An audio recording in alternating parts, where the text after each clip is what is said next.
गोवंश वाचवा, गोवंश वाचवा, जाती पाटीला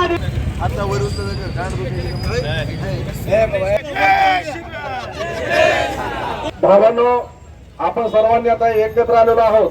तोपर्यंत आपण एका रोडला एका साईडला थांबायचंय, कारण की आपल्या सोबत आपल्या माता सर्व धर्मबांधवांना एक सूचना आहे. सगळ्यांना आवाज येतो, आपला आवाज त्याचा रूट राहील. आपल्या मोर्चाच्या रूट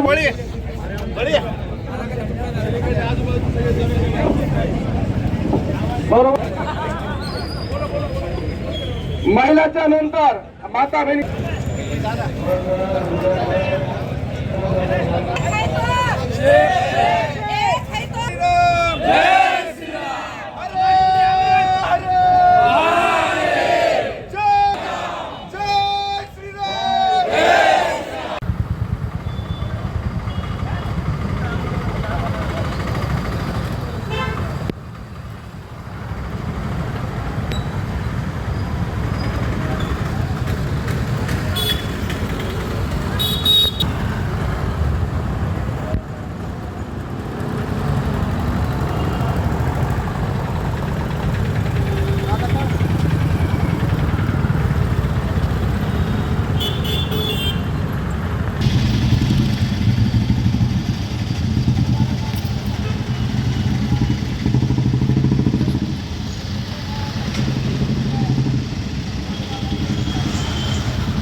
आपल्या शेजारील राष्ट्र बांगलादेश या ठिकाणी वारंवार मागच्या 6 महिन्यापासून वर्षापासून आपण पाहतो, इथून मागं भारतापासून वेगळं झाल्यापासून पाहतो त्या ठिकाणी राहणारा अल्पसंख्याक हिंदू असेल, बौद्ध भिक्खू असेल, हिंदूंची आस्था आणि आराध्य देवतांचे मंदिर असतील याचा विध्वंस करण्याचं काम त्या ठिकाणची जमात करत आहे. पण हे सर्व होत असताना हिंदूंनाच वेळोवेळी टार्गेट केलं जातं. नुसतं टार्गेट नाही, मानवतेला काळीमा फासणाऱ्या घटना या बांगलादेशमध्ये होतात.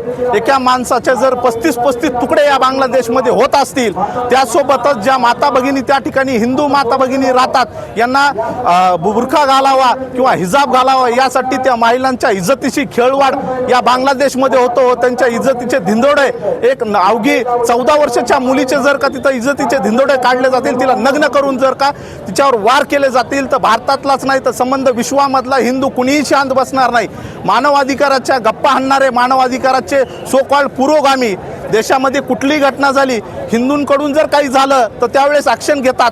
पण भारत देशामध्येच नाही तर वर्ल्डमध्ये कुठल्याही हिंदूवर, माता भगिनींवर अत्याचार होताना, हिंदूंच्या देवदेवतांचे मंदिर विध्वंस करताना हे मानवाधिकारवाले डोळ्याला पट्टी लावून बसतात का काय, हा प्रश्न आम्हा सर्वांना पडला आहे. त्याच हेतूनं भारतभरामध्ये आज जागतिक मानवाधिकार दिनाचं औचित्य साधत परळीमध्ये सकल हिंदू समाजाच्या वतीनं या हिंदू जन आक्रोश मोर्चाचं आयोजन केलं आहे. आम्ही भारत सरकारला विनंती करणार आहोत की या जगामध्ये राहणारा प्रत्येक हिंदू हा आमचा हिंदू बांधव आहे. प्रत्येक हिंदू माता ही आमची माता, एक हिंदू नेक हिंदू या भावनेतून त्याच्या पाठीशी उभं राहण्याचं काम परळीचे हिंदू बांधव आज या ठिकाणी करत आहे.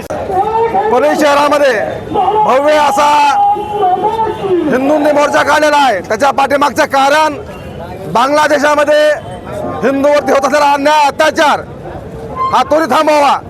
ज्या वेळी हिंदूवरती अन्याय अत्याचार होईल त्यावेळीला प्रभू श्रीरामाचा, हिंदू धर्माचा भगवी पताका घेऊन प्रत्येक एक वानर सैनिक रस्त्यावरती येईल आणि हिंदू धर्म वात्रट राहणार नाही. यासाठी आज आम्ही या ठिकाणी तहसीलवरती मोर्चा काढून बांगलादेशातील हिंदूंना ताबडतोब त्यांना संरक्षण द्यावं, अन्यथा या ठिकाणी आम्ही तीव्र आंदोलन करण्याचा इशारा या मोर्चाच्या माध्यमातून देत आहोत. आणि याही पुढे असाच हिंदू एकजुटीचं तुम्हाला दर्शन या देशामध्ये, हिंदुस्थानामध्ये दिसेल, कारण की हे हिंदू राष्ट्र आहे, हिंदू राष्ट्रच राहणार आहे. जय श्रीराम. जय श्रीराम.